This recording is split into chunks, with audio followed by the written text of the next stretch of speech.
Últimos. Visceral. De Jameson Sander Silva.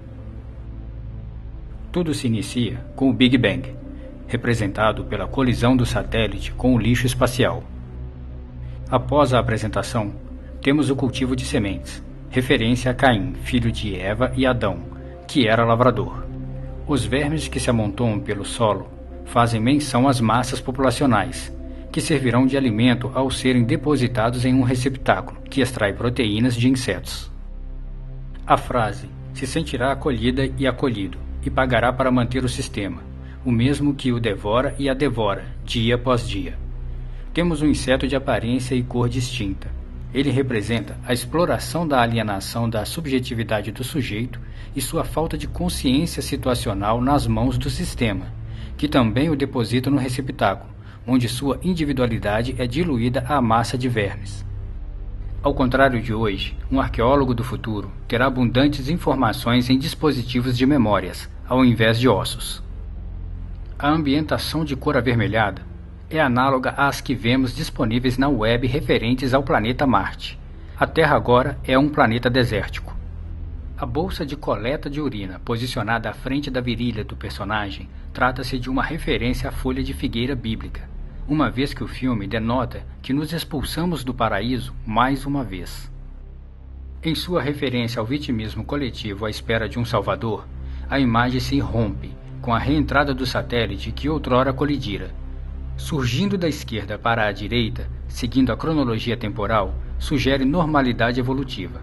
Posteriormente, vemos o satélite se desfazendo, menção à suposta concepção cósmica, em que um meteoro contendo organismos vivos e água teria fecundado o planeta Terra, aqui tendo dados para restaurar o mundo.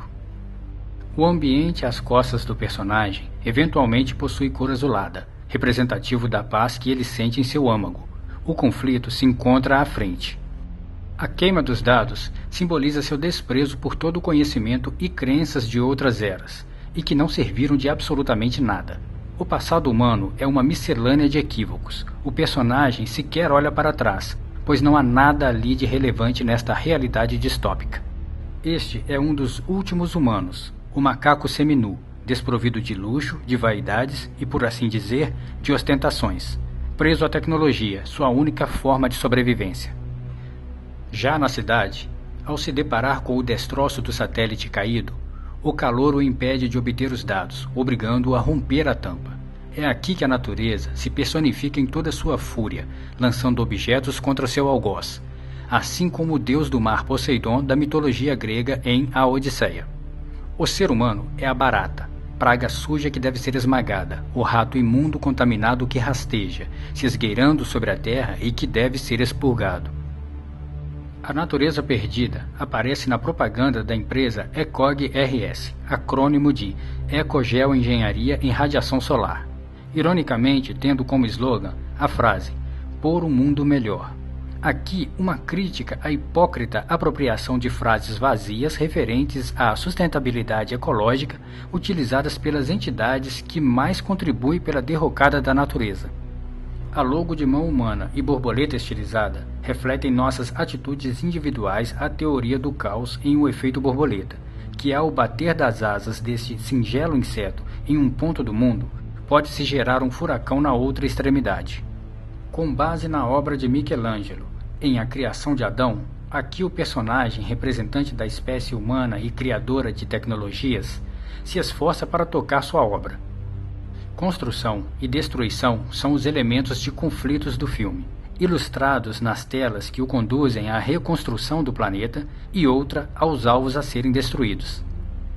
Nada de novo em fronteiras repletas de todo tipo de obstáculos para sustentarem as divisões sociais. A referência ao centro populacional, Cidade Verde, é exatamente tudo o que ela não é, mas a simples menção da palavra verde nos lembram de que simboliza a natureza, aguçando sua ausência, sendo a cor verde encontrada artificialmente vibrante somente em seu painel digital Delphos. Porém, é aqui que temos uma pista de que o vírus não será destruído em um ambiente microscópico. O personagem, segurando uma mina ultrassônica, encara diretamente e ameaçadoramente o espectador. Frente ao veículo que for arrastado pela tempestade deserto afora, O personagem conflita mais uma vez com a dicotomia dos fatos.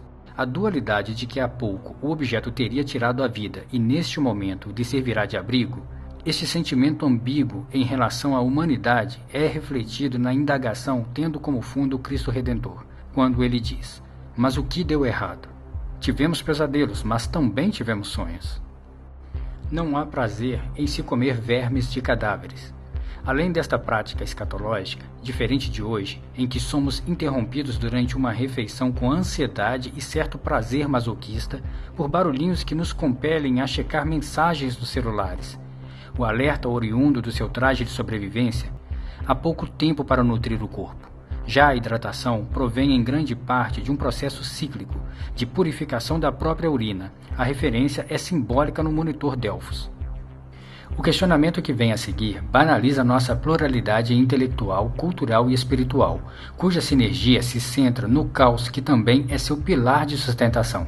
Para ele, a simplicidade do pragmatismo em depositar o foco das nossas espiritualidade e materialidade no que de fato vemos e tocamos, em temor aos astros Sol e ao planeta Terra, já seria um grande avanço em respeito ao que realmente conhecemos e interagimos. É aqui que ele demonstra entender-se sendo o sistema sobre o sistema, se alimentando das massas, ou seja, os vermes em seu dispositivo de processamento de insetos, que não por acaso se assemelha a uma arena de futebol, pão e circo.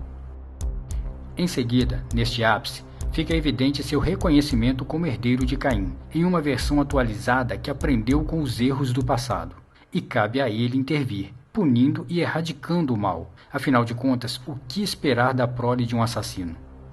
Ao vermos um homem supostamente trabalhando ao lado de fora de um módulo de sobrevivência, enxergamos a impactante degradação do ambiente ao redor, repleto de sujeiras e sucatas, elementos estes que o faz acionar rapidamente as telas, não hesitando na configuração mortal da arma a ser usada, para logo mais ser surpreendido com a constatação de que uma dos 4 sobreviventes trata-se de uma criança ainda em estágio embrionário. Sua humanidade é testada, mas é aqui que o roteiro se torna insidioso, pois para que o personagem não volte atrás em sua escolha, ele decide marcar os alvos, se antecipando à execução. Segurando a ferramenta do crime, refuta, e se estivesse em 2 mãos, salvar o planeta de um vírus altamente destrutivo. Esta frase é a mesma do início, replicada na edição. O intuito é de que o espectador não se esqueça de onde o filme partiu, sem agregar elementos emotivos distintos a este ponto ao ouvi-la como um eco, pois ele está convicto do que deve ser feito. Vale elencar de que sua voz é sempre harmônica, sem pressa, ausente de exageros, embora emotiva. Ao se virar para sua última indagação, mais uma vez o azul se destaca às costas do personagem, referindo-se à paz que carrega, sem culpas. O personagem encara o espectador em um zoom lento em close-up, eliminando a humanidade na cena. O objetivo aqui é associar subliminarmente a imagem do personagem ao ícone da maldade cinematográfica em ficção científica, Darth Vader, criado pelo produtor estadunidense George Lucas em sua obra Star Wars, cuja ativação do mecanismo emite um facho de luz avermelhado com um som específico, alusão ao sabre de luz do vilão referência. Daqui em diante, o filme retira do personagem o fardo da decisão tomada, transferindo-a para o espectador. Um adendo de que em momento algum no filme ele se refere ao salvamento da humanidade, e sim do planeta. Embora não possamos afirmar qual foi a sua decisão, não há mais conflitos, e o personagem pode encarar o Cristo. Este se apresenta diminuto, apático. Vale elencar de que o Cristo possui apenas a mão direita, simbolizando as ideologias conservadoras deste viés, que por serem elitistas, resistiram um pouco mais à derrocada com cercas de arames, muros e minas. Temos a paisagem do mar e nuvens nada peculiares, tais como as que destacaram o Cristo Redentor. São os satélites do projeto Gênesis em processo de dessulfurização. Embora romanticamente pode-se atribuir subjetivamente elementos bíblicos ao fenômeno, mas este já foi explicado cientificamente. Ao sentar-se ao lado de uma erva daninha, única vegetação real vista em todo o filme, o personagem lhe oferta seus últimos préstimos em uma catarse. Sua morte não é enfatizada de forma piegas. Ele almeja o direito de eutanásia. sua autoimolação, pois se entende como o mal. Só assim se livrará do fardo de se viver dos ruídos do dispositivo que o mantém vivo em um mundo morto.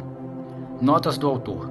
Particularmente, tenho fortes convicções de que os problemas mundanos são intrínsecos à necessidade primitiva reprodutiva, o efeito borboleta, que o órgão masculino proporciona ao homem em espasmos cavalares de um prazer ainda não alcançado sinteticamente, devido à complexidade e dependência alheia, sendo o gozo masculino o combustível do patriarcado, que fomenta a marcação de territórios, desde sair com veículos barulhentos e portar armas, a apontar falos bélicos gigantes e nucleares para fronteiras alheias, ameaçando estuprar países concorrentes. Instinto este que, assim como cães agitados em noites de lua cheia, agita o macaco sem rabo em eterno cio, impossibilitando o entendimento deste para com a natureza micro, mulher-mãe, sendo explorada, traficada e violentada, cuja mesma ignorância agressiva é aplicada na natureza macro, terra-mãe.